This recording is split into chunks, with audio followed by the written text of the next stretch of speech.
تهنا بالانقدار فنسترزق طالب رزقك ونستعطف شرار خلقك ونشتغل بحمد من أعطانا ونبتلى بذنب من منعنا وأنت من وراء ذلك كل أهل العطاء والمن.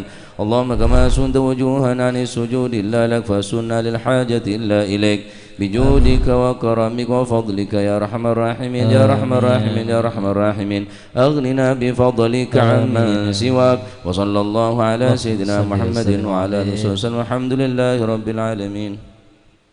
الفاتحة على من أسلفنا الصالحون وحال من وحبيبا على هبشي أن الله يغفر ذنوبنا ويستر عيوبنا ويشفي مرضنا ويقضي حاجاتنا وحاجات المسلمين أجمعين. أن الله يسر كل أمورنا أمور الدنيا والآخرة. وعلى من سنجل وعلى من أسلفنا صالحا من جلسا وإنا وعلى ما طلبوا طلبنا وعلى ما قصدوا قصدنا وإلى حضرة النبي محمد صلى الله عليه وسلم بسر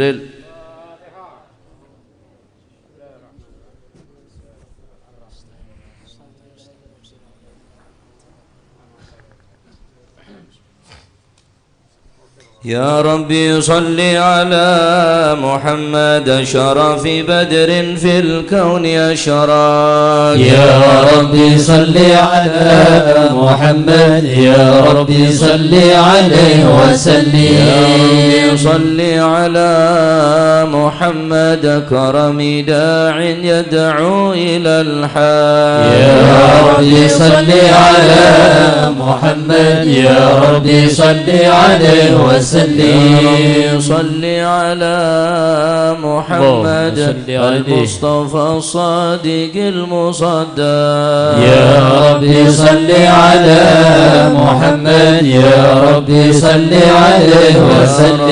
صل على محمد أحلى الورى منطقا وصدا. يا ربي صل على محمد يا ربي صل عليه وسلم. صل على محمد أفضل من بالتقى تحقق. يا ربي صل على محمد يا ربي صل عليه وسلم. صل على محمد من بالسخاء والوفاء تخلى. يا ربي صل على محمد يا ربي صل عليه وسلم. صل على محمد واجمع من الشمل ما تفرق. يا ربي صل على محمد يا ربي صل عليه وسلم. يا ربي صل على محمد وصله وسهل ما قد تعود. يا ربي صل على محمد يا ربي صل عليه وسلم. صل على محمد وافتح من الخير كل مغلاق. يا ربي صل على محمد يا ربي صل عليه وسلم. صل على محمد وآله ومن للحبيب يعشاق. يا ربي صل على محمد يا ربي صل عليه وسلم. صل على محمد ومن بحبل النبي توثاق. يا ربي صل على محمد يا ربي صل عليه وسلم. صل على محمد يا ربي صل عليه وسلم. يا ربي صل على محمد يا ربي صل عليه وسلم. اللهم صل وسلم وبارك عليه. أعوذ بالله من الشيطان الرجيم. بسم الله الرحمن الرحيم. إنا فتحنا لك فتحا مبينا صلى الله عليه ليغفر لك الله ما تقدم من ذنبك وما تأخر ويتم نعمته عليك ويهديك صراطا مستقيما وينصرك الله نصرا عزيزا صلى الله عليه. جاءكم رسول من أنفسكم عزيز عليه ما عنتم حريص عليكم بالمؤمنين رؤوف رحيم. فإن تولوا فقل حسبي الله حسبي الله لا إله إلا هو عليه توكلت وهو رب العرش العظيم. إن الله وملائكته يصلون على النبي يا أيها الذين آمنوا صلوا عليه وسلموا تسليما. اللهم صل وسلم وبارك عليه. السلام عليك زين الأنبياء.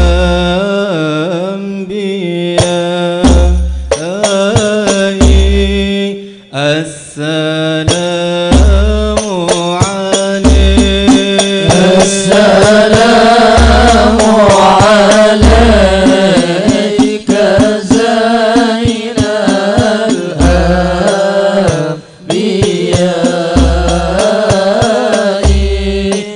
السلام عليك.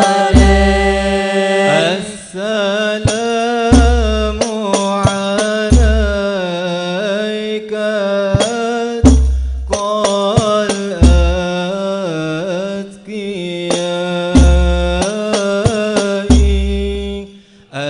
السلام عليك. السلام عليك زين الأنبياء.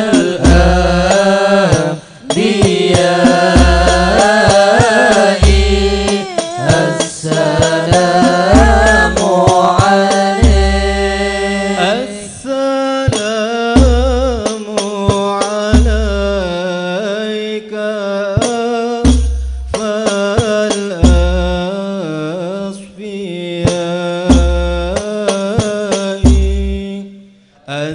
السلام عليك. السلام عليك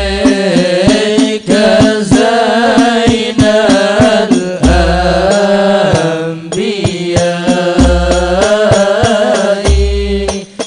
السلام عليك. السلام عليك أزكى الأزكياء.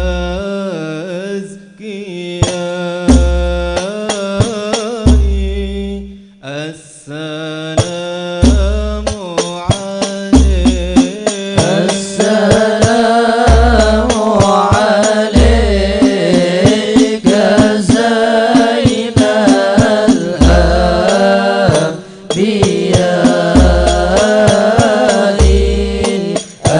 السلام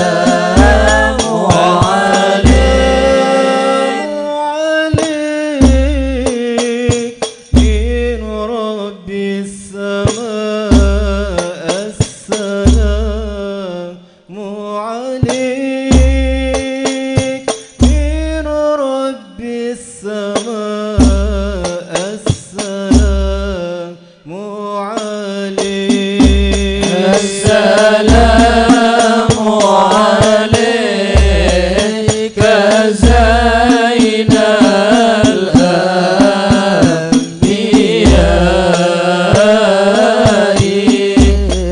السلام عليك. السلام عليك زين الأنبياء. السلام عليك أتقى الأتقياء. السلام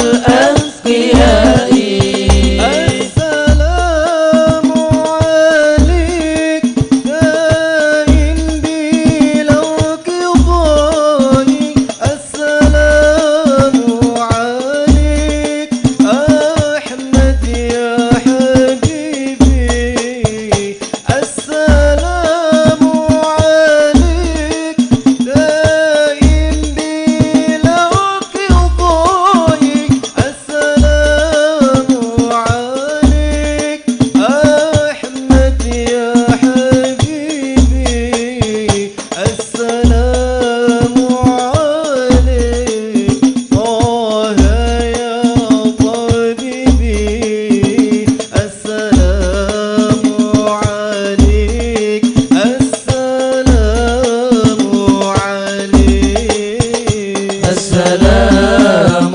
عليك زين الأنبياء السلام عليك أتقى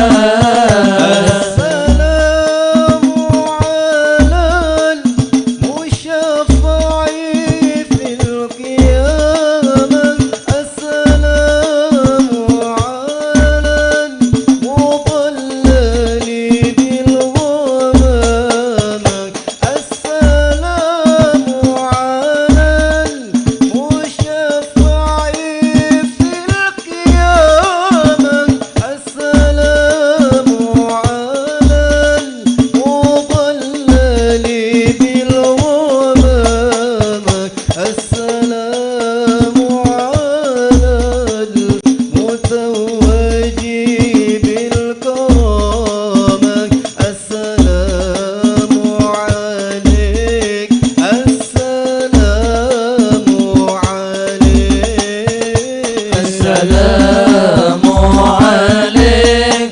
زين الأنبياء السلام عليك أتقى الأتقياء الله والبدوي ورجال من بني علوي سلكوا في المنهج النبوي برسول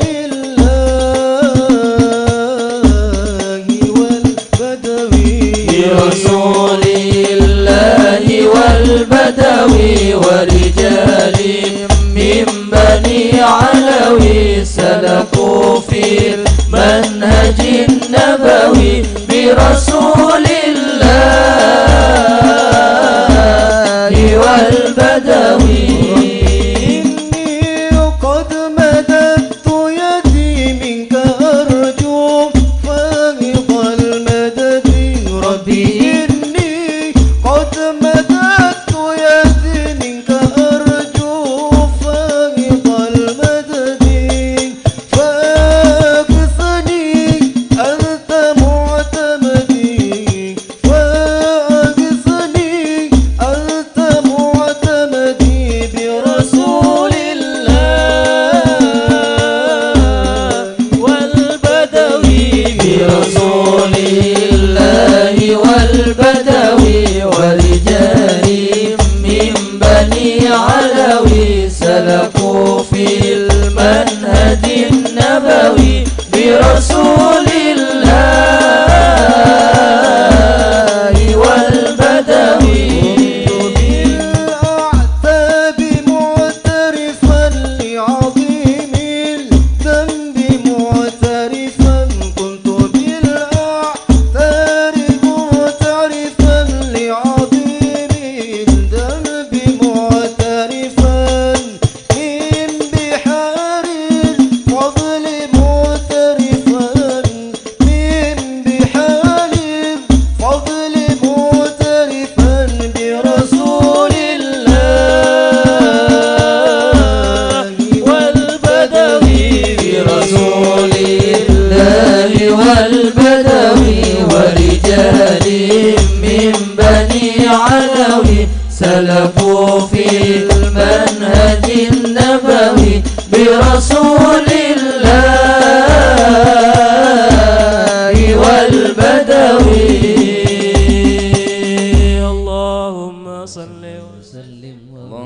صل وسلم وبارك عليه وعلى آله. بسم الله الرحمن الرحيم.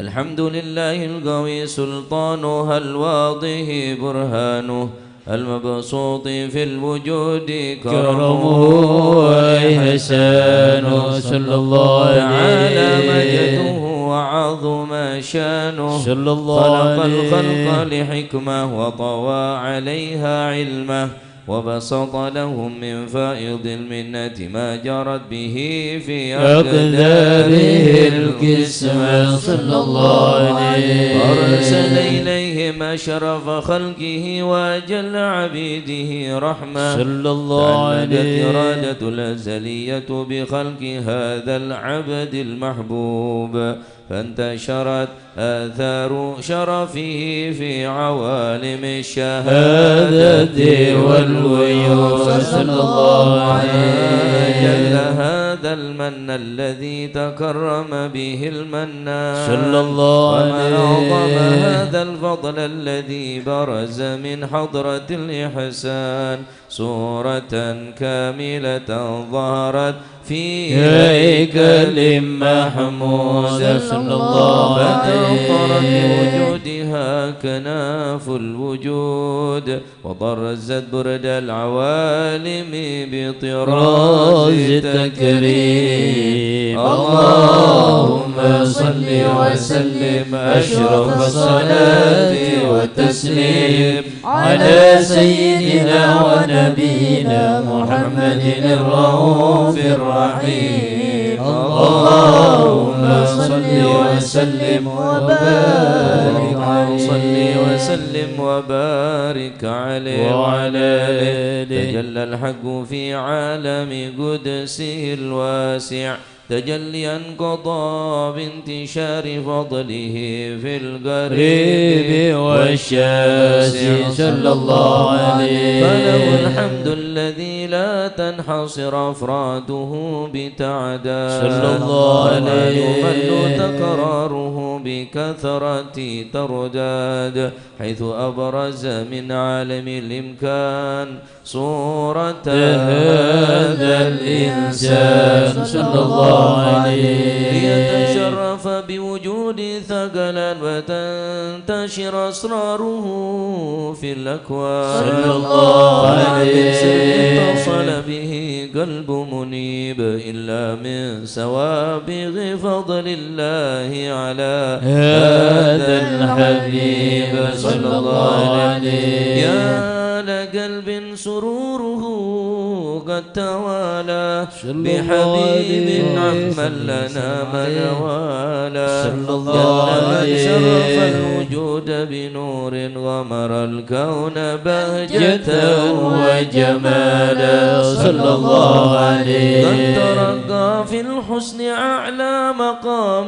وتناهى في مجده وتعالى صلى الله عليه فيما اجتلته بشرا كاملا يزيل الضلال صلى الله عليه فوق علم ما قد رأت رفعة في شؤونه وكمالا صلى الله عليه يبرز من حضرة الامتنان ما يعجز عن وصفه اللسان ويتحار في معه قل معانيه الجنان صلى الله عليه انتشر منه في عالم البطون والظهور ما ملأ الوجود الخلقي نور صلى الله عليه الله من إله كريم بشرتنا آياته في الذكر الحكيم ببشارة لقد جاءكم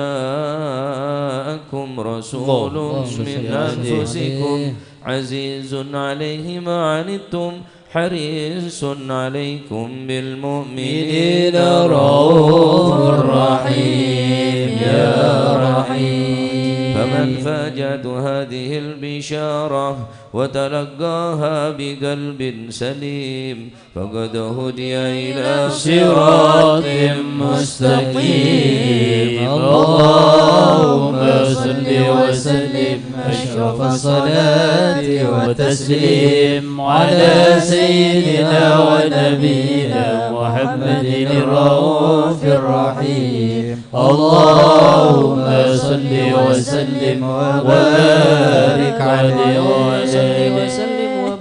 عليه وعلى آله. وأشهد أن لا إله إلا الله وحده لا شريك له شهادة تعرب بها اللسان صلى الله عليه تضمنه الجنان من التصديق بها والإذعان صلى الله عليه. تثبت بها في الصدور من الإيمان قواعد صلى الله عليه. أهل اليقين من سر ذلك الإذعان والتصديق الشواهد صلى الله عليه. وأشهد أن سيدنا محمدا العبد الصادق في قوله وفعله صلى الله عليه. عن الله ما أمره بتبليغه لخلقه من فرده ونفله صلى الله عليه. أرسله الله للعالمين بشيرا ونذيرا صلى الله عليه. فبلغ الرسالة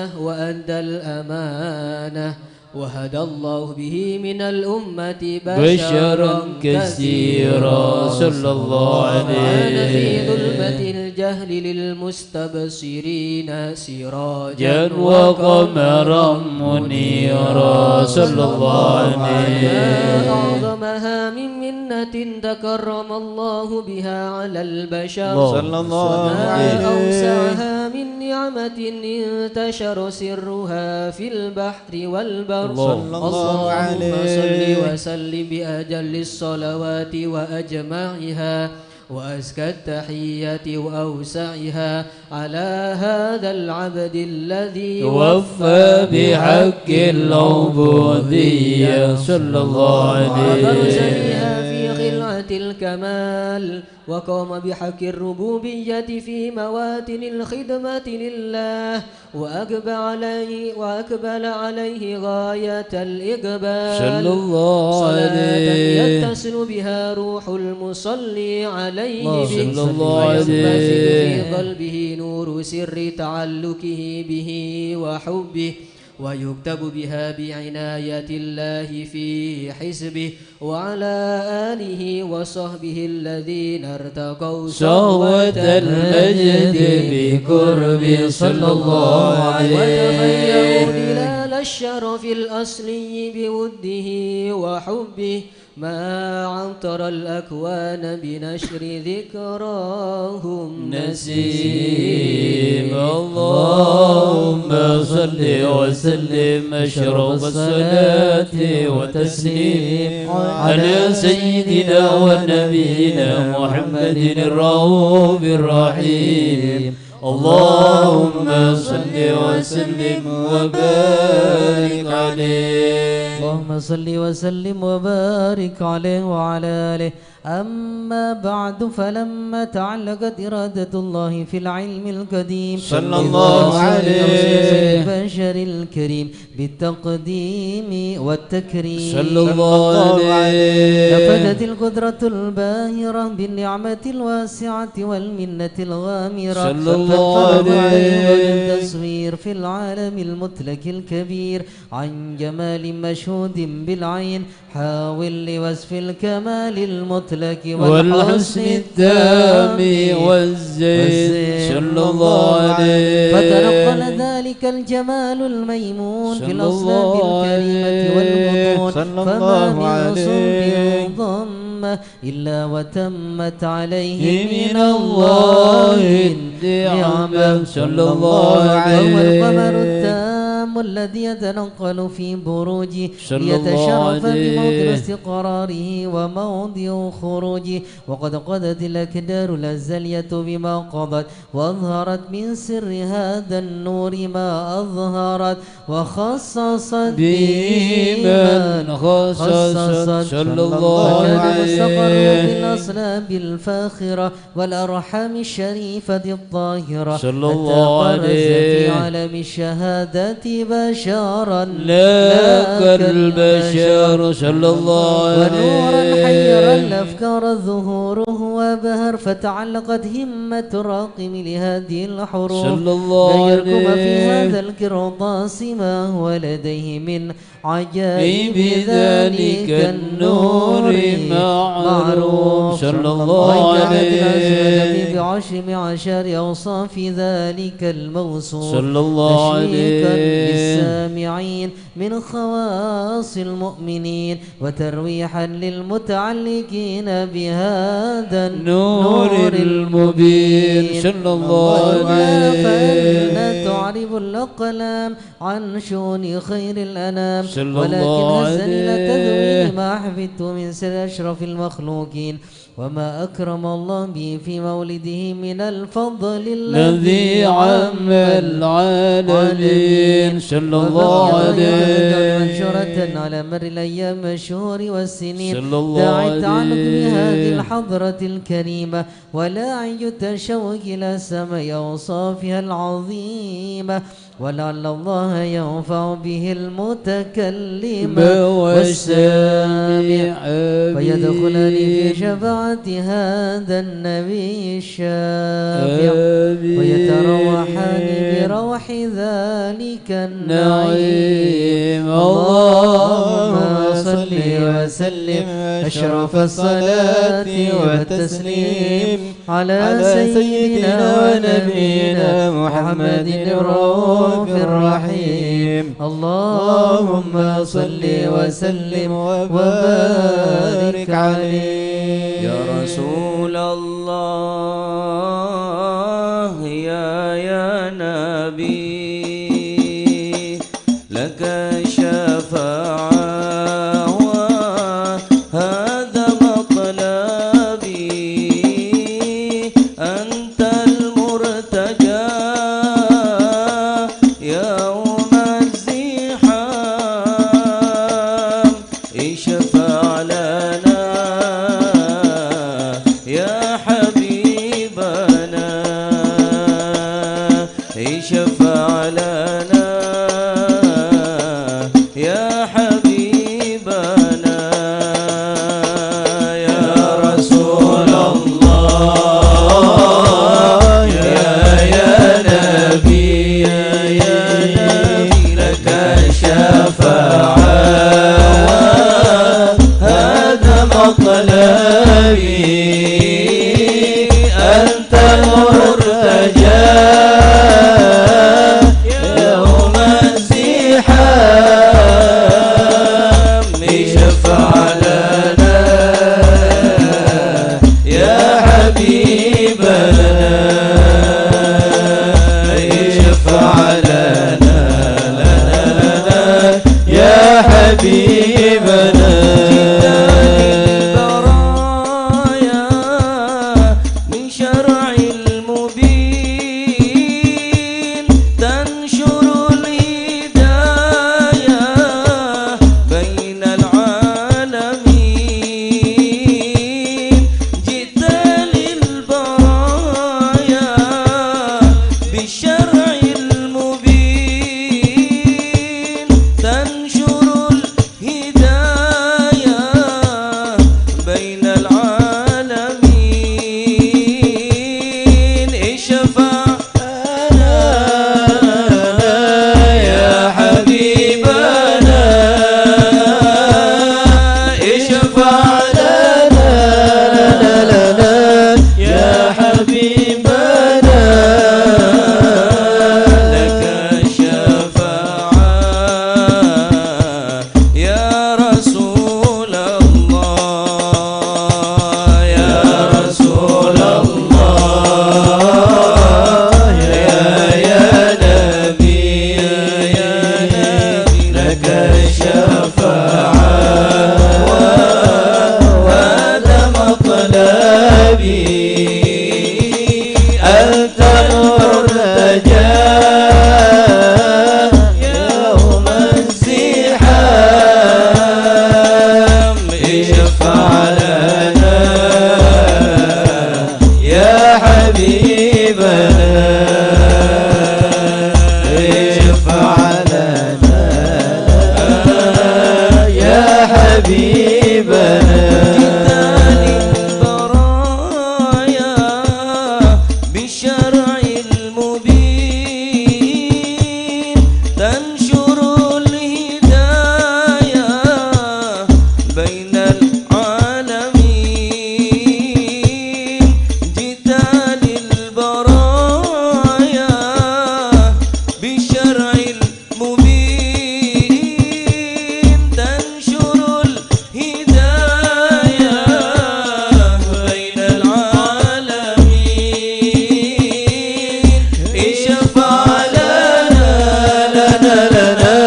معنا يا حضار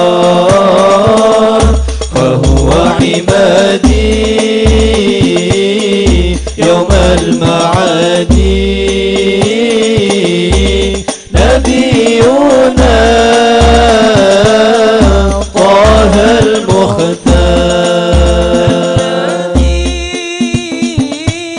سار ليلا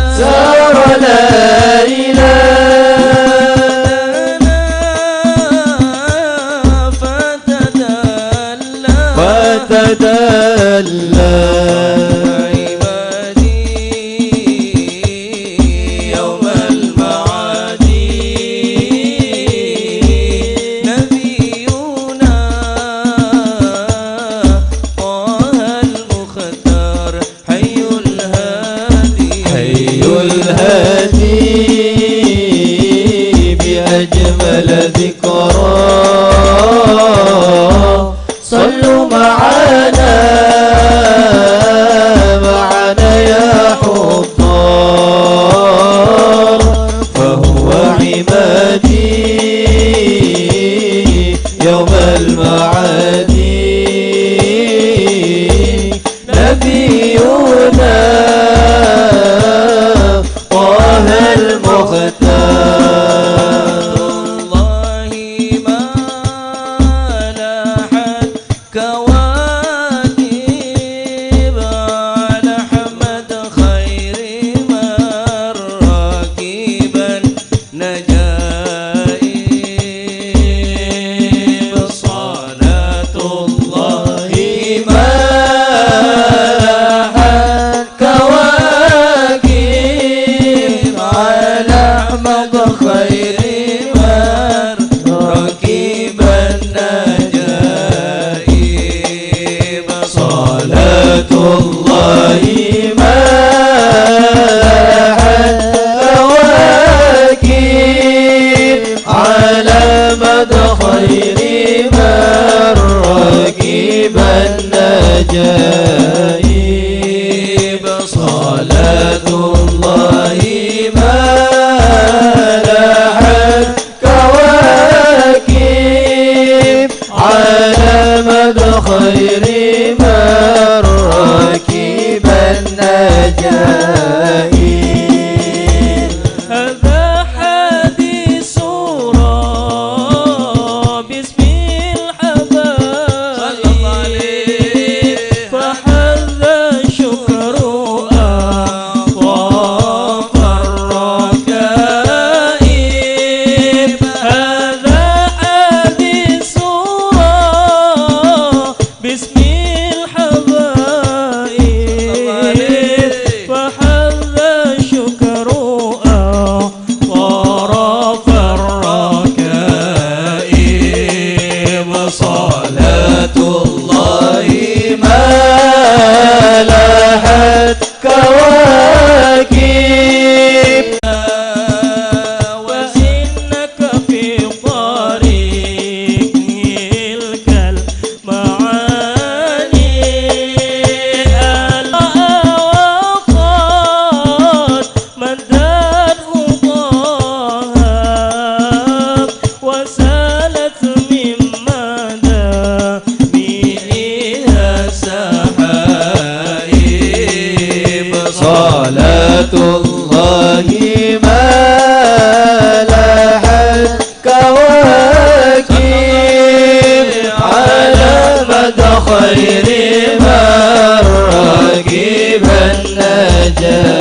نجائب صلاة الله ما لاحت كواكب على أحمد خير من راكبا نجائب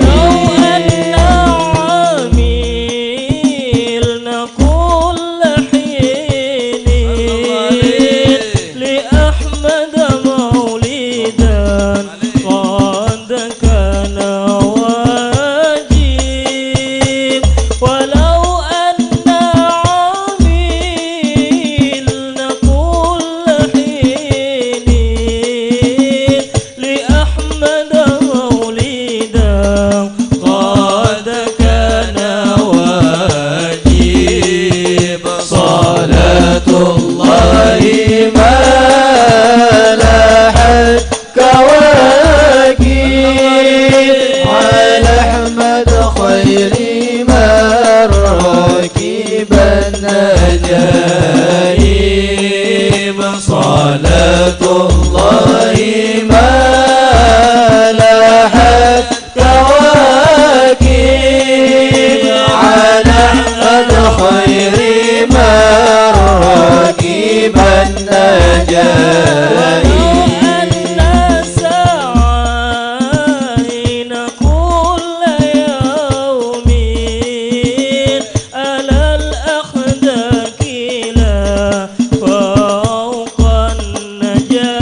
خير من ركب النجائب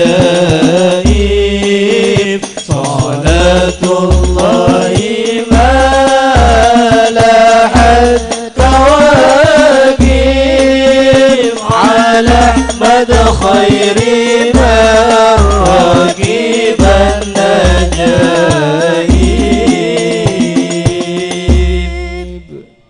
اللهم صل وسلم وبارك عليه وعلى آله. وقد آن للقلم أن يخط ما حرقت فيه الأنامل صلى الله عليه مما استفاده الفهم من صفات هذا العبد المحبوب الكامل صلى الله عليه وشمائل التي هي أحسن الشمائل. وهنا حسن أن نثبت ما بلغ إلينا في شأن هذا الحبيب من أخبار وآثار ليتشرف بكتابة القلم والقرطاس وتتنزه في حدائق الأسماع والأبصار. وقد بلغنا في الأحاديث المشهورة أن أول شيء خلقه الله هو النور المودع في هذه السورة.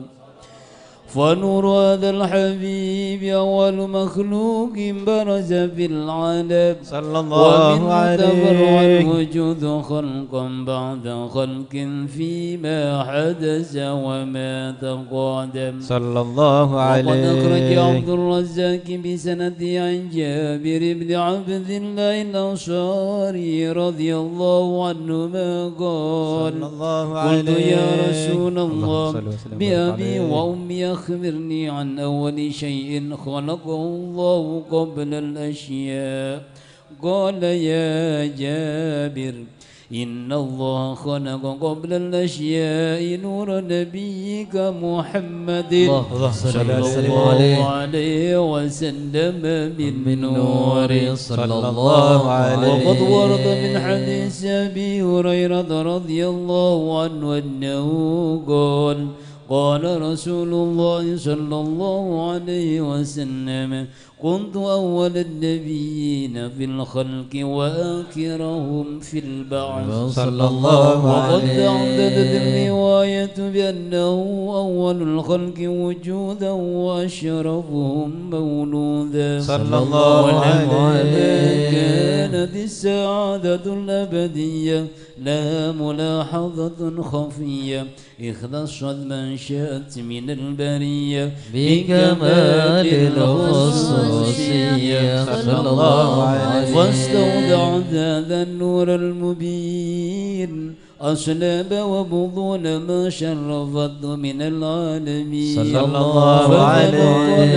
هذا النور من صلب آدم ونوح وإبراهيم عليه السلام حتى وصلت يد العلم القديم إلى من خصصت بالتكريم أبي الكريم عبد الله بن عبد المطلب ذي القدر العظيم وأمي التي هي في المخاوف آمنة السيدة الكريمة آمنة فتلقاه سلب عبد الله فألقاه إلى بطنها صلى الله عليه. فضمت وشاؤها بمعونة الله محافظة على حق هذه الذرة وشعورها صلى الله عليه.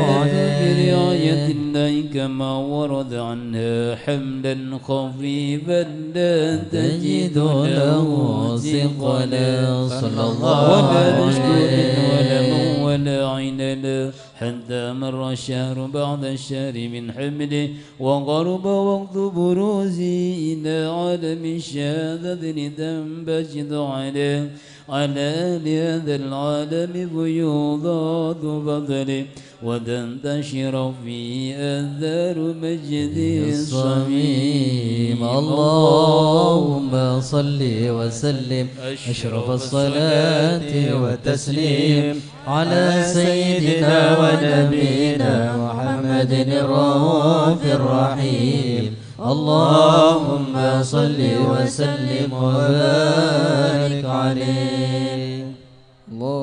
اللهم صل وسلم وبارك عليه صلى الله عليه قلبي هذه الدرة المكنونة صلى الله عليه المسونة والكون كله يصبح ويمسي في سرور وابتهاج صلى الله عليه بدور إشراك هذا السراج العيون متشوفة إلى بروز صلى الله عليه إلى التقاط جواهر كنوز صلى الله عليه وكل دابة لقريش نطقت بفصيح العبارة صلى الله عليه بكمال البشارة وما من حامل حملا في ذلك العام إلا أتى في حملها بغلام من بركات وسعادات هذا الإمام صلى الله عليه الأرض والسماوات متضمخة بعطر الفرح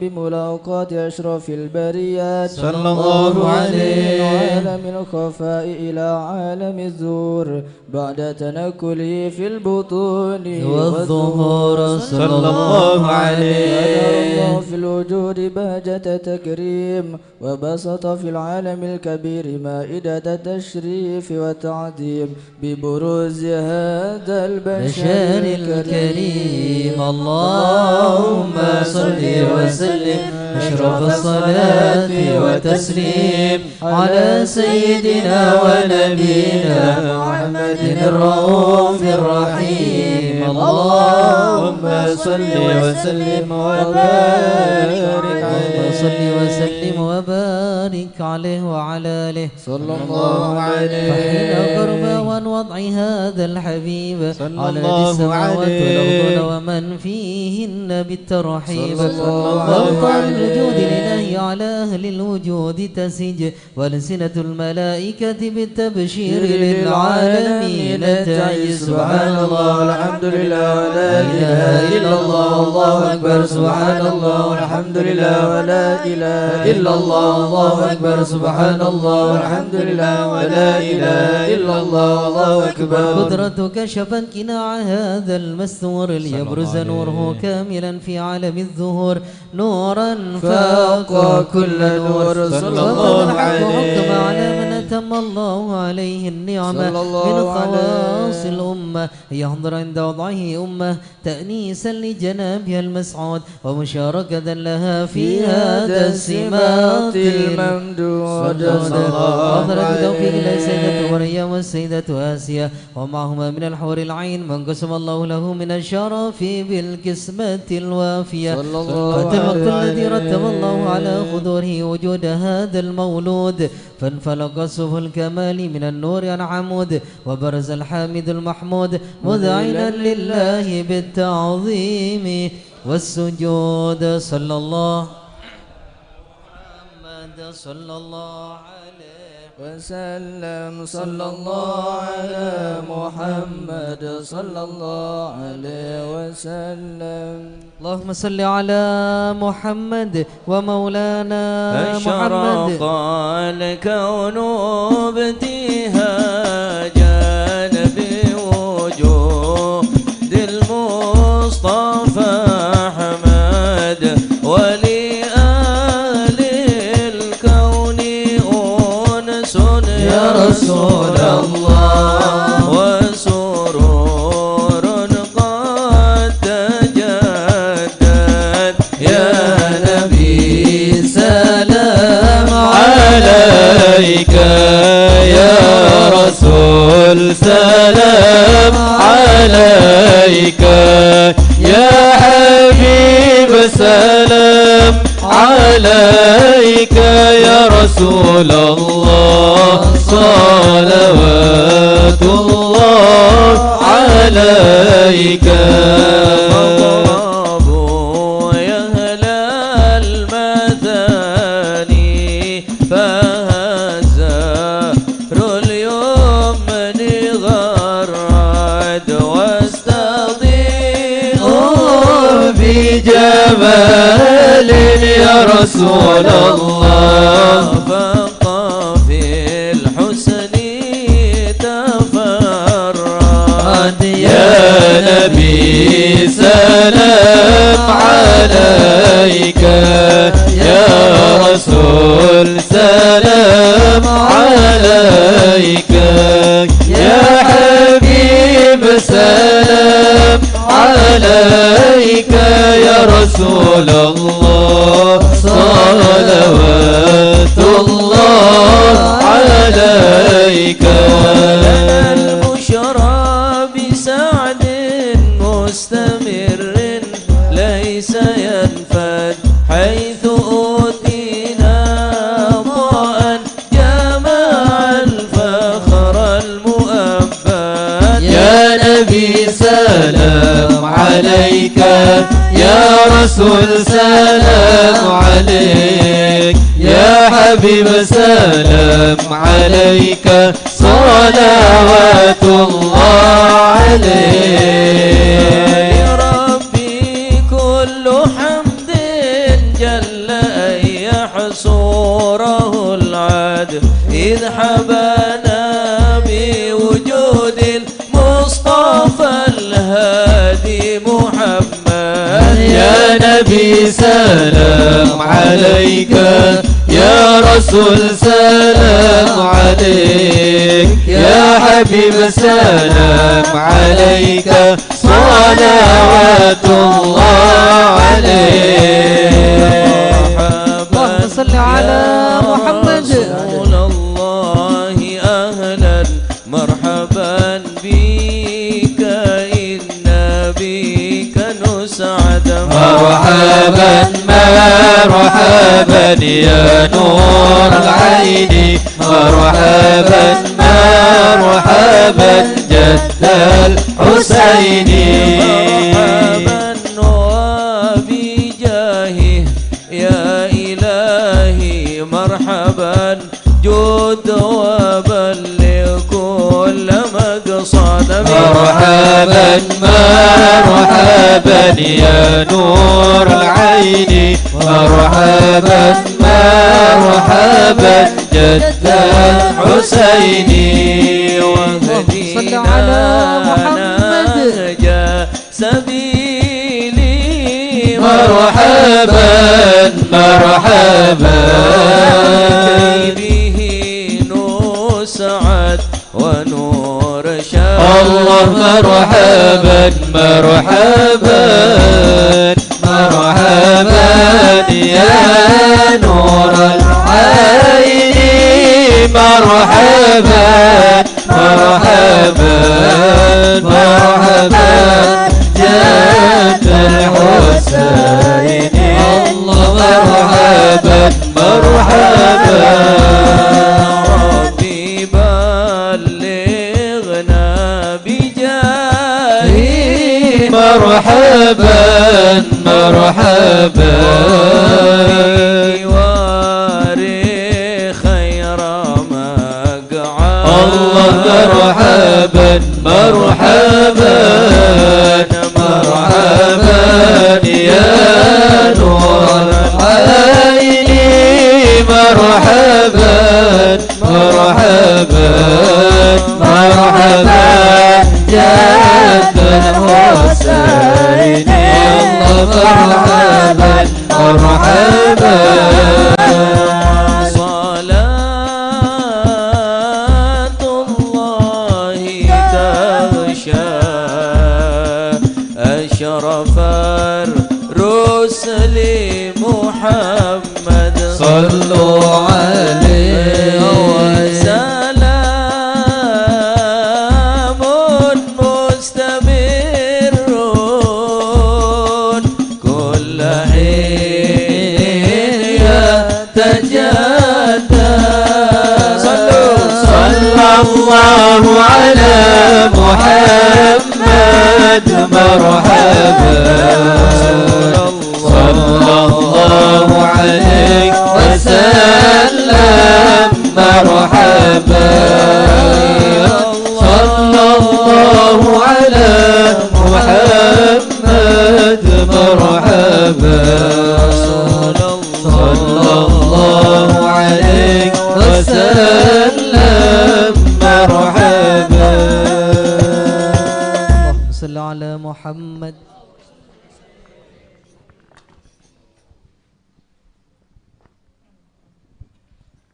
بسم الله الرحمن الرحيم الحمد لله رب العالمين حمدا ما هو الكافي مزيدا يا ربنا لك الحمد كما ينبغي لجلال وجهك ولعظيم سلطانك اللهم صل وسلم على سيدنا محمد في الأولين وصل وسلم على سيدنا محمد في الآخرين وصل وسلم على سيدنا محمد في كل وقت وحين وصل وسلم على سيدنا محمد في الملأ الأعلى إلى يوم الدين وصل وسلم على سيدنا محمد وعلى آله وصحبه أجمعين ولما ندم الفكر من درار الأوصاف المحمدية وكوندا توجهت إلى الله متوسلا بسيدي وحبيبي محمد صلى الله عليه وسلم أن يجعل سعيي فيه مشكورا وفعلي فيه محمودا وأن يكتب أعمالي في الأعمال المقبولة وتوجهي في التوجهات الخالصة والصلات الموصولة اللهم يا من إليه تتوجه الآمال فتعود ضافرة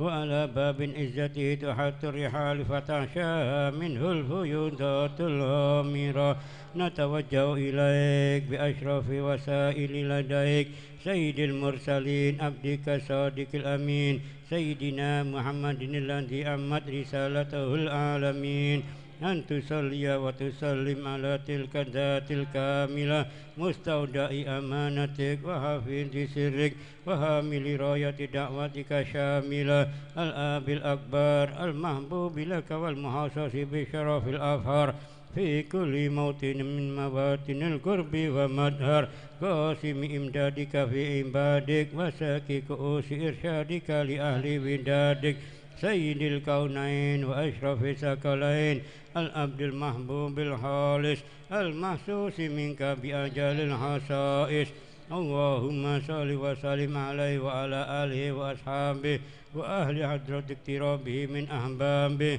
اللهم إنا نقدم إليك جاه هذا النبي الكريم ونتوسل إليك بشرف مقامه العظيم أن تلاحظنا في حركاتنا وسكناتنا بعين عنايتك وأن تحفظنا في جميع أدوارنا وتقلباتنا بجميل رعايتك وحسن وقايتك وأن تبلغنا من شرف القرب إليك وإلى هذا الحبيب غاية آمالنا وتتقبل منا ما تحركنا فيه من نياتنا وأعمالنا وتجعلنا في حضرة هذا الحبيب من الحاضرين وفي طرائق اتباعه من السالكين ولحقك وحقه من المؤدين ولأهلك من الحافظين اللهم إن لنا أدماء في رحمتك الخاصة فلا تحرمنا